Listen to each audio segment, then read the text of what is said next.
Imam es una palabra árabe, significa adelantado. Todos ellos nombrados y mencionados por el profeta Muhammad y registrados en los libros. El resto de los imames, 9 imames de la descendencia de Hussein hasta el imam Mahdi alayhi salam, que Dios ocultó. A'udhu billahi minash shaitanir rajim. Bismillahir rahmanir rahim. Allahumma salli ala Muhammad wa alihi tayyibin at-tahirin al-ma'sumin. En el nombre de Dios, el clementísimo, el misericordiosísimo, la bendición y la paz sean con el profeta Muhammad y su familia purificada. Hoy vamos a ver el tema del imamato o el imam. Imam es una palabra árabe, significa adelantado y se usa para aquellos que están adelantados con relación a Dios y en relación al resto de los seres humanos. Es decir, aquellos que son elegidos por Dios para guiar y para ayudar a que los seres humanos individual y socialmente alcancen a Dios, la perfección, esa guía que Dios envía mediante la revelación y los profetas. Los imames son aquellos que además de... Los imames pueden ser profetas, caso Abraham, caso Muhammad, caso Jesús o Moisés, pero pueden no ser profetas, sino que ser aquellos que van a llevar o a conducir el mensaje profético, la revelación, en este caso del Islam, el Corán, a buen término, es decir, van a ejecutar los lineamientos, la constitución, las enseñanzas coránicas, las van a implementar, van a ayudar a los hombres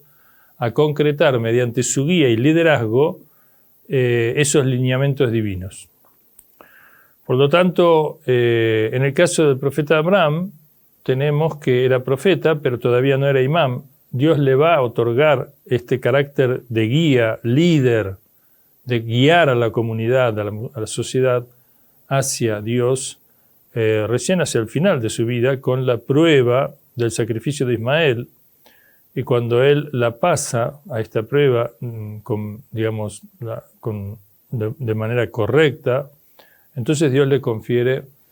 el imamato. Cuando Abraham le pregunta si el imamato le va a otorgar esa categoría que es todavía por encima de la profecía, pero repetimos, el profeta Muhammad era además de profeta imam,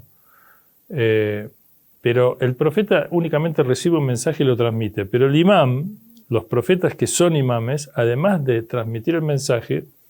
ayudan a los hombres a alcanzar los objetivos de esa revelación, de esos lineamientos, de esas enseñanzas divinas. Entonces, cuando Abraham le pregunta a Dios si su descendencia va a alcanzar estos grados, Dios le dice que mi pacto, el imamato es un pacto de Dios, igual que la profecía, no es conferida o no es legitimizada por los hombres, sino que es conferida por Dios directamente, y solo a Él le incumbe elegir profeta e imam, no a los hombres. No es que los hombres se reúnen para elegir un profeta, Jesús, Moisés, etc., sino que es designado por Dios. Los hombres lo que hacen es reconocer, testimoniar que efectivamente son profetas o imames. Y entonces, en este sentido, los imames van a ser, como dije, los encargados de hacer cumplir esas leyes. En el caso del profeta Muhammad, él anunció que después de él, el primer imam de los musulmanes, o líder de los musulmanes, sería Ali ibn Abi Talib. Y esto lo dijo en repetidas ocasiones, de acuerdo a como consta en las crónicas y en los libros y en las transmisiones de los dichos proféticos. El imamato, como dijimos, es la implementación, es decir, la guía, pero en este caso concreta, la materialización de la guía. El liderazgo, lo que es el imam está encargado de la enseñanza, de la revelación profética, el cumplimiento de las normas reveladas y generar las condiciones para ese cumplimiento, que tiene que ver con la purificación de aquellos a quien dirige, la unión de aquellos a quien dirige y la defensa del cumplimiento de esas obligaciones que se tienen, la defensa ante los enemigos, obstáculos que se presenten o que le presenten enemigos. Todo eso, digamos, conlleva un liderazgo que para que sea, digamos, para que alcance, esté a la altura de la revelación, debe ser ejercido por alguien infalible, puro, que no cometa errores. Porque de lo contrario, los liderazgos que cometen errores, que no son infalibles, no pueden generar esas condiciones en la sociedad para lograr esas perfecciones y mantenerlas, porque obviamente van a estar condicionados por ignorancias, errores, desvíos, pecados, etcétera, injusticias que cometan en base a intereses propios o de grupos, etcétera, como solemos ver que ocurre a lo largo de la historia. Pero si hablamos de un Dios perfecto, de un Dios sapientísimo, poderosísimo, bondadosísimo, justo, obviamente aquellos que son elegidos por parte de Dios tienen que tener las condiciones mediante el cual los hombres puedan tener una guía lo suficientemente perfecta e infalible como para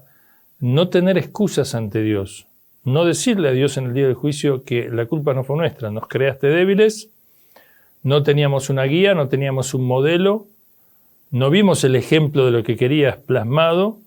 solamente teníamos una teoría, pero nunca se había efectivizado prácticamente en alguien o en más de una persona, con lo cual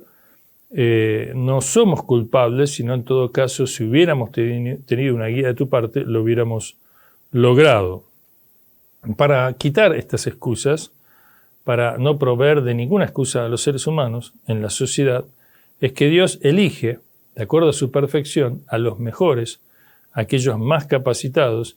y les infiere un poder extraordinario, sobrenatural, que al igual que los profetas realizan milagros, conocen lo oculto, de modo que ejercen un efecto en la población, en la sociedad, extremadamente importante y suficiente para cumplir estos objetivos divinos, que son la creación de una sociedad donde la justicia, donde el bien, la bondad, la belleza, la perfección, el sentido, la sabiduría, queden plasmados y queden manifiestos. Entonces, si uno estudia en la historia del Islam la vida de estos imames, que son 12, al igual que las tribus de Israel, al igual que los apóstoles, uno tras otro, todos ellos nombrados y mencionados por el profeta Muhammad y registrados en los libros de todas las corrientes de pensamiento islámica, de las diversas interpretaciones, sunitas, chiitas, etc., vamos a ver que allí están los nombres de Ali ibn Abi Talib, Fátima Zahra, la hija del profeta, casada con él, y los hijos Hassan, Hussein, que en la experiencia de Mubahila, en la experiencia en que el profeta se encuentra con los cristianos, y finalmente tras una discusión con mucha moral de parte del profeta, con mucha tolerancia, con mucha libertad de expresión que les confiere en la mezquita a la delegación cristiana, finalmente Dios le dice al profeta que llame a una ordalía, es decir, a la imprecación de un castigo para aquel que está en lo falso, en lo incorrecto. Los cristianos no aceptan eso cuando ven al profeta venir con Ali, Fátima, al-Hassan y al-Hussein. Y el resto de los imames, 9 imames de la descendencia del Hussein, hasta el imam Mahdi alayhi salam, que Dios ocultó después de 250 años, lo ocultó hasta la reaparición o hasta que la humanidad genere las condiciones para poder valorar y reconocer y obedecer a un líder de parte de Dios. Porque todos los líderes a lo largo de la historia generalmente fueron confrontados por sus sociedades, sobre todo por los faraones, por los tiranos, por los césares,